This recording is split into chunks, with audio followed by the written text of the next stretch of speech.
छात्रों, हमारा अगला प्रश्न तर्कवाक्य में उद्देश्य पद और विधेय पद की व्याप्ति से संबंधित है। हालांकि बोर्ड परीक्षा में इससे सीधे प्रश्न नहीं पूछा जाता, फिर भी यह बहुत महत्वपूर्ण है। व्याप्ति का ज्ञान अति आवश्यक है। व्याप्ति क्या है?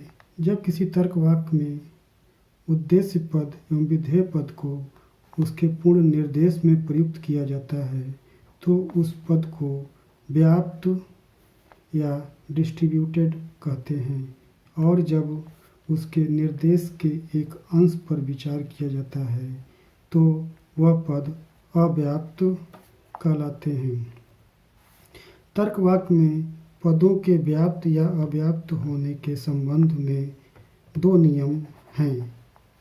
पहला, सर्वव्यापी तर्कवाक्य में उद्देश्य पद व्याप्त रहता है, जबकि अंशव्यापी तर्कवाक्य में उद्देश्य पद अव्याप्त होता है।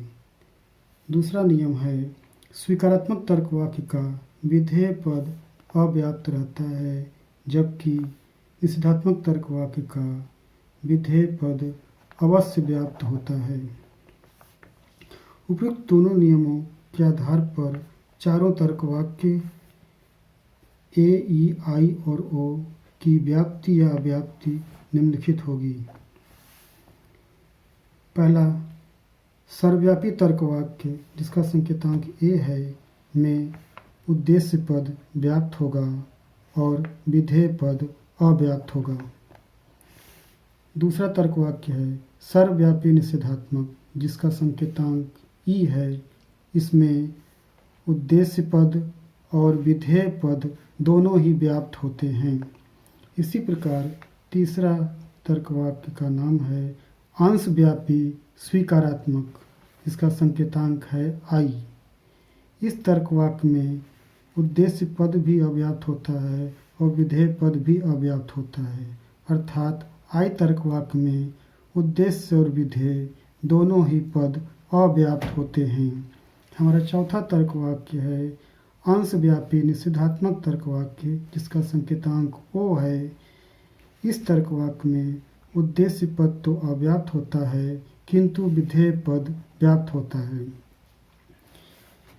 तर्कवाक्यों में पदों की व्याप्तता या अव्याप्तता का ज्ञान तर्कवाक्यों के परिवर्तन, प्रतिवर्तन और न्यायवाक्यों की वैधता के 6 नियम एवं उनके तर्क दोष का पता लगाने में भी अत्यंत उपयोगी है। इस प्रकार स्पष्ट है कि तर्कवाक्यों की व्याप्ति एवं अव्याप्ति का ज्ञान प्रत्येक तर्कशास्त्र के छात्र के लिए अति आवश्यक है। धन्यवाद।